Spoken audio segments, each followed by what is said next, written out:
But I'd say there's three things, whether it's in up markets, whether it's in down markets, that wealth managers are talking about fairly universally as the industry themes. And I'd put it at planning, and putting planning at the center of relationships. The second is personalization and the rise of personalized portfolios at scale. And the third thing is the digitization of absolutely everything, digital. And the last thing is that it uses technology to be manufactured at scale. So co-curated, right, solves a client's particular problem and can be manufactured at scale. And then that last thing is digital. Everything has to be digitized, right? The expectations are high, but it's everything from billing, client statements, client order management, portfolio management, risk reporting, trading. Everything really needs to start with a tech first, and I'd argue mobile first mindset when it comes to clients. There's an analogy I have for this, which is I think of the sort of streaming market today, right? The streaming players, Hulu, Netflix, Amazon Prime, Peacock, all of these subscription-based services. All of them used to be in the business of actually building out enormous tech stacks, right? And servers where they would have to store enormous amounts of content. And they would be in the logistics business of sending people DVDs and getting DVDs back. The advent of the cloud computing market basically just made everybody a scaled player instantaneously. And I argue that's what's happening in wealth tech, is through the ability to manufacture portfolios at scale, the ability to use technology as a way of customizing thousands and thousands and thousands of portfolios, right? It makes people focus on content. It makes them focus on the show, right? The program, the mini-series, and the content associated with it, rather than how it's delivered over the internet or whether it's delivered in a DVD. But I really think the winning business models will figure out those segments, the use of tech for scale, and that client journey management. It's in that flexibility, right? It's in that flexibility. And that's what clients want. They want choice. They want options. They want to be able to do business in their pajama or pajamas on screen, or in a branch on 53rd Street here in New York, or in Sao Paulo, wherever it might be. And I think those things, that idea of building flexibility into these client service models so that they're omni-channel, they're critical. It's what we're doing here at BlackRock too. We have to be able to serve clients in the segments in ways they want to be served. And I think that sort of omni-channel mindset with digital as the backbone, that's the winning model for how I think sort of digital wealth wins. And so when we think about kind of what winning advisors are doing, they're leaning into those pieces, which are goals-based in planning.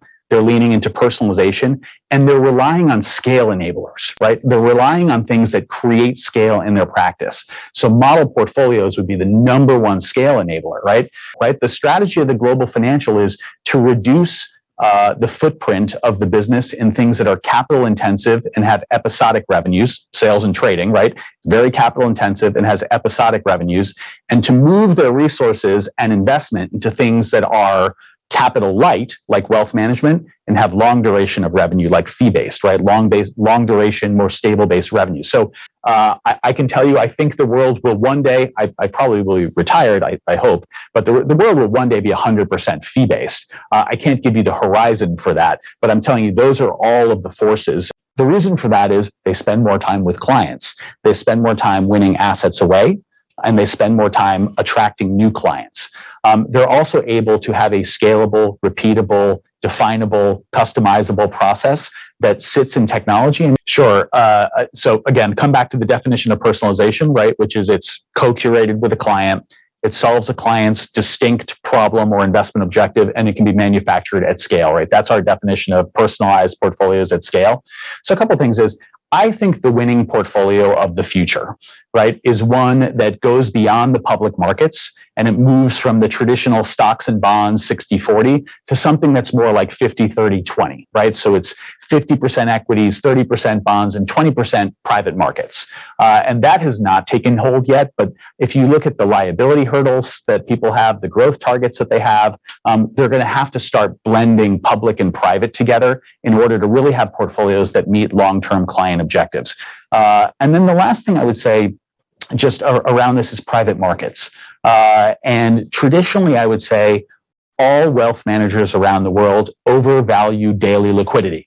They overvalue daily liquidity. They want instant access to money. Could not agree more. Right?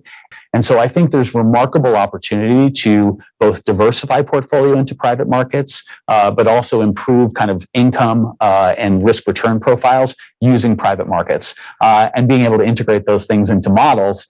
Now, I'm a physicist. We believe that wealth comes from science and innovation. I'm curious, when you think about this fourth wave, which is a fascinating concept of wealth creation, can you maybe expand on how you think of that changing the way we invest, how it changes sort of the foundations of finance? And now let's talk about the fourth wave of wealth generation.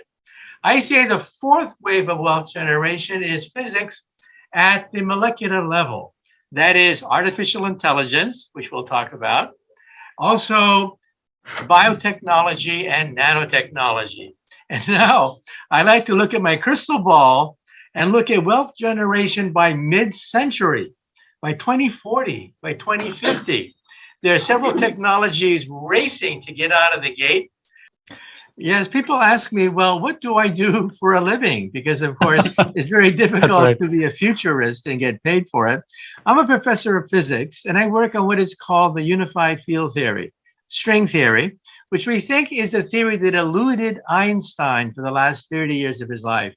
Einstein said that he wanted to read the mind of God. He wanted to understand where the universe came from, a single equation that would unify all the laws of nature, and we think we have it. The paradigm is music, the music of tiny little vibrating strings. Each vibration corresponds to a subatomic particle. So this would be an electron, this would be a quark, this would be a meson. Different vibrations of a tiny string gives you all the subatomic particles. So the particles of nature are nothing but musical notes on a string. What is physics? Physics is the harmonies you can play on vibrating strings. What is chemistry? Chemistry is the melodies you can play when these strings bump into each other, creating molecules. What is the universe? The universe is a symphony of vibrating strings. And then what is the mind of God that Albert Einstein spent so many decades chasing after? The mind of God is cosmic music resonating through hyperspace. That would be the mind of God. And that's why I wrote the book, The God Equation, in order to impart the excitement that we physicists feel that finally we could be, we're not sure, but we could be closing in on the fabled theory of everything.